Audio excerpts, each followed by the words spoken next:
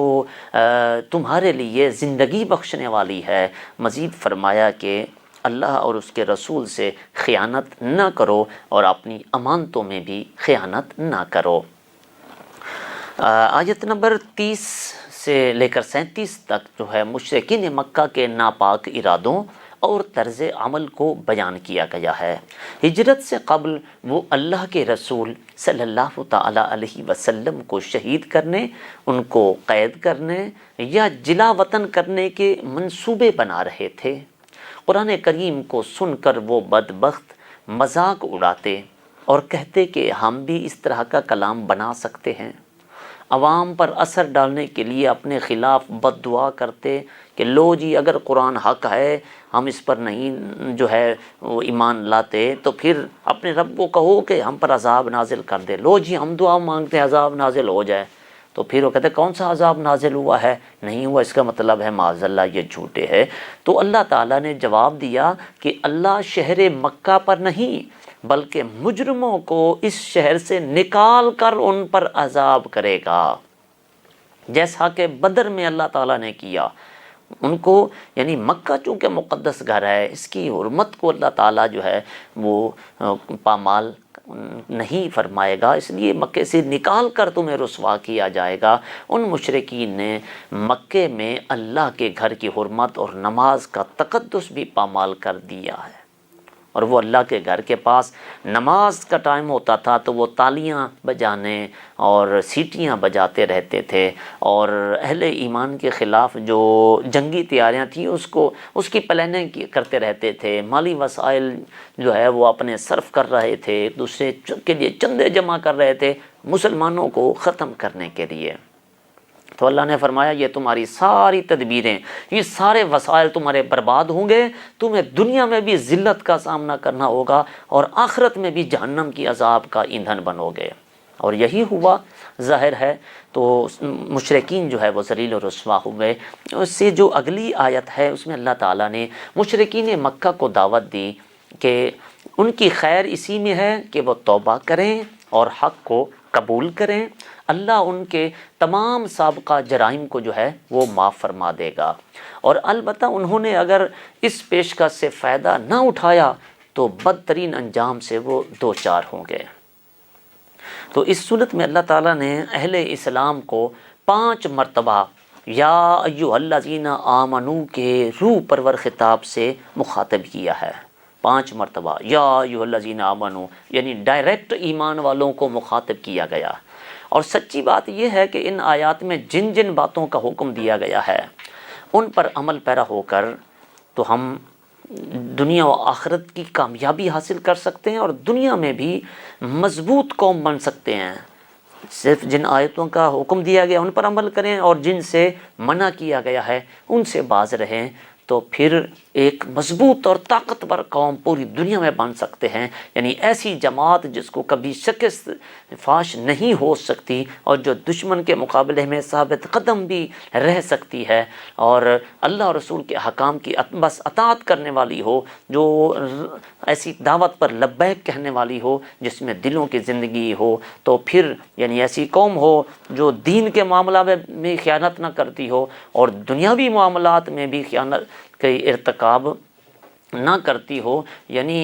سب سے بڑھ کر یہ کہ تقوی بھی ہو اور اللہ تعالیٰ کا خوف بھی ان کے دلوں میں ہو، تو رب تعالیٰ کی رحمت جو ہے وہ آ کر ان لوگوں کو گھیر لے گی اور ان کی صفوں میں اتحاد ہونا چاہیے۔ باہمی معمولی جو چھوٹے موٹے اختلافات ہوتے ہیں امت کو اس میں مبتلا نہیں ہونا چاہیے۔ اللہ نے یہ وعدہ فرمایا ہے کہ جس جماعت میں یہ جو صفات ہیں یہ پائی جائیں گی تو وہ کبھی شکست سے دوچار نہیں ہو سکتی۔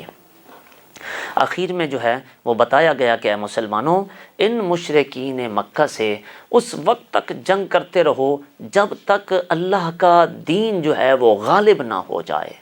اور فتنہ جو ہے وہ جب تک ختم نہ ہو جائے، تو اس وقت تک تم اللہ کے دین کی نصرت کے لیے، سربلندی کے لیے کوشش و کاوش کرتے رہو اور مشرکین کو جو ہے یہ ایک مرتبہ پھر دعوت دی گئی کہ اللہ کے دین کی مخالفت سے باز آ جاؤ۔ اگر تم نے اپنی روش نہ چھوڑی، اپنا طریقہ نہ بدلا، تو اہل حق کا جو حامی اور ناصر ہے وہ اللہ تبارک و تعالی ہے، اور وہ کیا خوب ہی حامی و ناصر ہے اور وہ خوب مدد کرنے والا ہے۔ یعنی رب کی مدد اور نصرت اگر ہمارے شامل حال ہو تو پھر دنیا کی کوئی طاقت ہمیں مغلوب نہیں کر سکتی۔ وہ علامہ اقبال رحمۃ اللہ تعالی نے جو کہا تھا، اسی کے ساتھ ہی میں اپنی گفتگو کا جو ہے وہ اختتام کرتا ہوں کہ گر ہو براہیم کا ایماں پیدا،